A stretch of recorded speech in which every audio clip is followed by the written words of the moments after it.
हिंदुस्तान और पाकिस्तान के बीच क्या आखिरी लड़ाई होने वाली है, क्योंकि जो तस्वीरें आप देख रहे हैं ये तस्वीरें पाकिस्तान की हैं और पाकिस्तान की सेना इस वक्त पीओके में लगातार एंट्री कर रही है। अगर कहें लगभग अब तक जो जानकारी है वो 2 इन्फेंट्री से ज्यादा पाकिस्तान की जो फोर्स है वो पीओके में डिप्लॉय कर दी गई है। आसिम मुनीर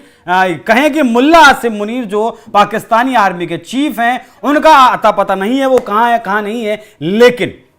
पाकिस्तान की जो फौज है वो लगातार पीओके में भारी मात्रा में जा रही। तो इसीलिए मैंने कहा कि क्या हिंदुस्तान और पाकिस्तान के बीच ये जो जंग अब होगी या नहीं होगी, जो भी कुछ होगा वो आखिरी वार पलटवार होगा, क्योंकि पीओके में जो लोग बैठे हैं, माफ कीजिएगा, हिंदुस्तान की जो एलओसी है, हिंदुस्तान और पीओके के बीच जो एलओसी है उस पर जो आखिरी गांव है उसका नाम है झांगड़ा, और वहां के लोग इस बात की इंतजार में हैं कि कब भारतीय सेना आए और हम कब उनके साथ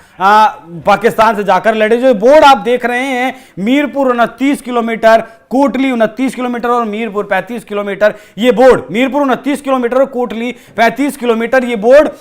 पीओके में रहने वाले लोगों ने आज भी जिंदा रखा है, और इसीलिए जिंदा रखा है कि कब हिंदुस्तान की फोर्स आए और कब वो पीओके को ले। वहां के जो ये झांगड़ा जो गांव है, आखिरी जो गांव है, उसके लोगों का कहना है कि पहलगाम में हुए हमले का बदला लेने के लिए अब आखिरी लड़ाई भारत को लड़नी चाहिए, जिससे हम अपने हक में हमें भी अपना हक मिल जाए और इन कटीली तारों की जो बाढ़ है उससे भी छुटकारा मिल जाए। भारत की सीमा से कुछ किलोमीटर की दूरी पर पाकिस्तान के गांव कोटली और हमीरपुर के साइन बोर्ड को वहां के लोगों ने फूलों की तरह सजा कर रखा है, वो भी इस उम्मीद में कि एक और जंग हो और पाकिस्तान में उनके गांव कोटली और हमीरपुर उनको वापस मिल जाए, कहना है पीओके के लोगों का। और जो ये कोटली, जिस कोटली का जिक्र चल रहा है, इस कोटली पर इससे पहले भी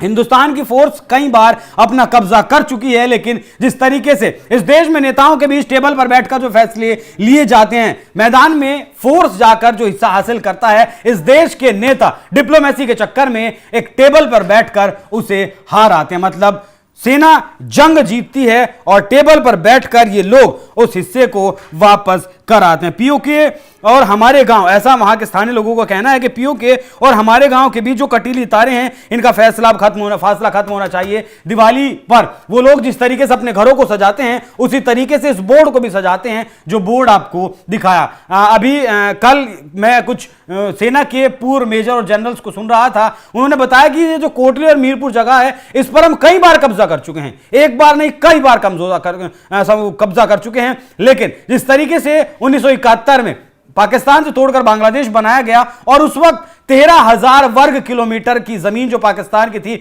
उस पर हिंदुस्तानी सेना ने अपना कब्जा जमा लिया था, लेकिन टेबल टॉक जब हुई, टेबल पर बैठकर जब शिमला समझौता हुआ, जिसे आप शिमला समझौता कहते हैं, जिसका आजकल जिक्र भी बहुत चल रहा है, उस पर बैठकर वो 13,000 वर्ग किलोमीटर जमीन हिंदुस्तान ने पाकिस्तान को वापस कर दी और साथ ही 93,000 से ज्यादा जमीन, 93,000 से ज्यादा सैनिक जिनकी पतलून हिंदुस्तान की सेना ने उतरवाई थी उन्हें भी वापस कर दिया है। तो एक तरफ हिंदुस्तान की सेना अपनी तैयारी कर रही है, वो पानी की बात हो, हवा की बात हो या फिर जमीन की बात हो, तीनों तरफ से जो वक्त लग रहा है वो तैयारियों में वक्त लग रहा है। और दूसरी तरफ पाकिस्तान की सेना भी भारी मात्रा में पीओके में इकट्ठा होनी शुरू हो गई या फिर इकट्ठा हो चुकी है। तो देखना दिलचस्प रहेगा कि पाकिस्तान की तरफ से जो कायराना हमला किया गया है उसका पलटवार हिंदुस्तान कब करता है। बाकी इस विषय पर आपकी क्या कुछ राय कमेंट कर में जरूर बताइएगा। नमस्कार।